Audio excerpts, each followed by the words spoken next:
ternyata sang selegram ini naif banget. Nggak bisa mendeteksi bahwa suaminya gay, bahkan tidak pernah tahu bahwa di luar sana ada kehidupan gay. Hola netizen yang terhormat. Setelah membongkar suaminya yang selingkuh dengan pria lain, kini Melissa Zara buka suara. Rupanya sebelum mengetahui suaminya selingkuh dengan sesama pria, sudah banyak berbagai tanda yang tidak disadarinya. Dalam podcast Deddy Corbuzier, Melissa Zara mengaku saat ini ia baru menyadari kalau suaminya dengan selingkuhannya itu memiliki banyak kesamaan. Salah satu kesamaan yang dimiliki suaminya dan selingkuhannya itu adalah mereka punya gantungan kunci kembar alias couple. Selain itu, bukan hanya gantungan kunci, suaminya dan selingkuhannya itu juga memiliki interior mobil hingga warna yang sama. Terbaru, Melissa Zara mengungkap bahwa suaminya berselingkuh dengan banyak pria. Bahkan Melissa pernah memergoki suaminya check-in dengan seorang pria tidak lama setelah mereka menikah. Lebih lanjut diungkap Melissa Zara bahwa pria yang mengajak bertemu suaminya itu berbeda dengan sosok saksi pernikahannya kemarin. Nah, gimana nih menurut netizen yang maha benar? Silahkan berkomentar ya.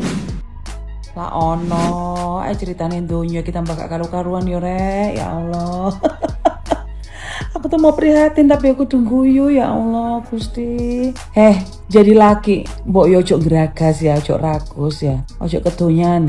Kamu suaminya sapa iku? Melissa iku mau. Lanang wedok doyan, lanang doyan, jan kok geragas.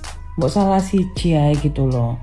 Kasihan, tahu gitu kan nggak usah nikah gitu loh, ya kan? Jangan dua-duanya mau dijalanin gitu. Udah gitu sih KDRT pisan ya. Kalau aku sih udah no excuse ya. Jadi dua hal yang nggak bisa dimaafkan adalah perselingkuhan sesama jenis dan KDRT. Karena apa? Itu tuh sudah mengandung kelainan, ya penyakit mental disorder wis angel. Buang waktu guys kok kita mau ngasih kesempatan untuk memperbaiki. Angel, taruhlah sembuh nanti pasti bisa kumat lagi kalau masalah yang kelainan itu tadi ya. Jadi ya lebih baik si mbaknya itu tadi cepet move on. Makanya kenapa sih kalau soal JJ sama kok JJ siapa jenenge kok Randy ambil Lady itu aku saya kepingin mereka balikan. Nomor satu karena aku enak lihat gayanya si Nanas kayak gitu, yang auto tiktokan rasa kayak menang gitu nih, aku baik-baik saja pret. Yaitu kedua karena perselingkuhan itu ya dalam suatu rumah tangga itu godaan tuh rata-rata yaitu mbok ya kalau bisa diperbaikin. Tapi kalau udah perselingkuhan sesama jenis, waduh wis bener-bener wis no excuse udah, apalagi ditambah dengan KDRT, nggak ada. Aku tuh sebenarnya punya guys kenalan juga kayak gitu itu, beneran nih fakta ini memang. Bahkan pacarnya si laki itu diajak pulang ke rumah, tinggal di rumah pura-pura katanya ngekos, gendeng nggak? Jadi serumah sama selingkuhannya sama jenis, ambil istrinya, ambil anak-anaknya. Ya ketemuan lah guys, terus kan nggak bisa bohong ya. Jadi akhirnya mereka pisah. Bahkan si istrinya bilang, aku ya podo karo iku lek diselingkuhi sama perempuan aja aku seiso memaafkan, seiso aku memperbaiki. Tapi karena sesama jenis wis angel, itu penyakit gitu loh, ya kan. Makanya bersyukur dengan pasanganmu yang sekarang guys ya. Gak usah ganteng temen, gak apa-apa ganteng terakhir senengnya ambil ganteng, atau ambil wedok.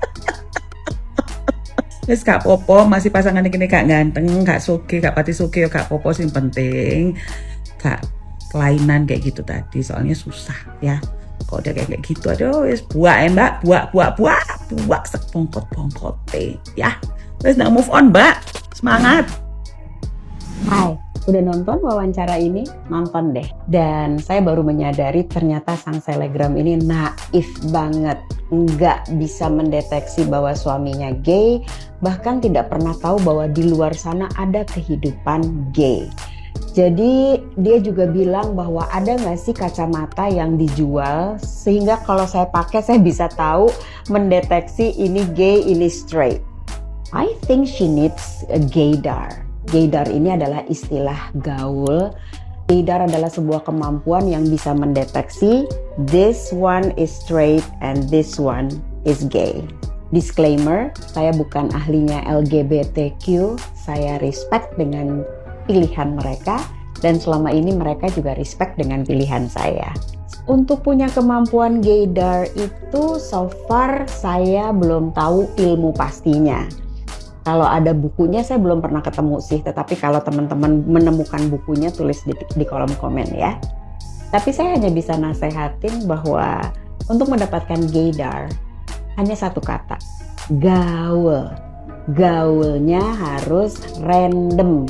Jangan pilih-pilih, random aja sama orang salon, sama orang yang suka ke karaoke, sama orang yang suka dugem, sama orang organisasi serius, random. Karena itu mempertajam gaydar kita. Mendeteksi seorang gay bagi orang-orang awam seperti sang selegram memang tidak gampang. Karena sekarang kan banyak laki-laki metroseksual, jadi laki-laki straight yang merawat dirinya seperti perempuan, but they are straight. Kalau ketemu dengan seorang gay, supaya mereka terbuka sama kita mesti jaga nih ekspresinya. Jangan pernah, kamu gay ya? No. Santai, relax, dan tetap berpikir itu adalah pilihan mereka. Jangan menghakimi. Aku rasa selain kita punya gaydar, kita juga harus punya radar-radar yang lain ya, sebelum menentukan diri kita akan menikah dengan siapa. Hey, apakah dia cinta sama aku atau cuma mau morotin aku? Dia cinta atau hanya mau pansos? Dia cinta atau hanya karena urusan bisnis? Jadi sebelum menentukan pasangan hidup, investigasi. Oke? Meskipun Mbak Zara memiliki pertimbangan tertentu untuk menjelaskan kepada kami netizen perihal pernikahannya itu yang katanya kena prank karena urusan lontong sayur, namun menurut saya cukuplah wawancara podcast semacam ini. Ini sudah tidak mendidik, sudah tidak edukatif, justru mempermalukan karena kita bicara tentang kelemahan seseorang yang pernah menjadi bagian dari hidup kita. Ya mungkin harusnya seperti Lale Mukidi yang bilang harus test drive. Saya nggak anjurkan ya untuk test drive ya, tapi itu adalah resiko yang pernah kita ambil. Nah, punya anak nggak? Gue nggak tahu. Ini pasangan si Zara sama si lontong sayur punya anak nggak? Nah, kalau punya anak, gimana nanti anaknya nonton video seperti ini? Bakal malu nggak? Kalau nggak punya anak juga, menurut saya cukup lah mempermalukan orang ini di hadapan umum secara detail. Karena ada urusan keras nggak keras, apa yang keras? Kalau gue tahu tuh nasi itu kalau nggak dimasak bener keras, perak gitu. Ya daging juga itu bisa keras kayak sendal jepit. Kalau bukan daging import dari New Zealand atau Australia. Nah kita juga pikirkan masa depan orang ini, siapa tahu dia akan diolok-olok juga oleh masyarakat. Dan juga mungkin si lontong ini dia akan sulit mendapatkan pekerjaan dan dia akan kena sanksi sosial. Sudah cukup sanksi sosial yang menurut saya. Nah sekarang ya Mbak Zara melanjutkan kehidupan yang baru dengan anak. Kalau punya ya cari laki baru. Cari laki baru yang keras. Itu aja. Dan izinkan ini si mantan suami jadi teman, jadi sahabat. Ya gimana pun berusaha memahami dia juga. Dan si lontong ini juga memahami Mbak Zara. Dan cukuplah, ini katanya kan Bruce Lee kan orang pintar, orang cerdas. Saya nggak suka kalau wawancara kayak gini karena saya nggak pernah lihat di luar negeri, di Hollywood. Ya saya di Itali hidup tinggal lama, di Inggris, di Jerman, saya ke Amerika juga berbulan-bulan. Saya keliling tuh nggak ada wawancara sekamse seperti ini. Kalau lebih viral, memang nggak ada yang lain. Dan ini nonton juga kan banyak anak kecil juga. Jadi tolonglah Bruce Lee atau siapa nih, cukup menurut saya.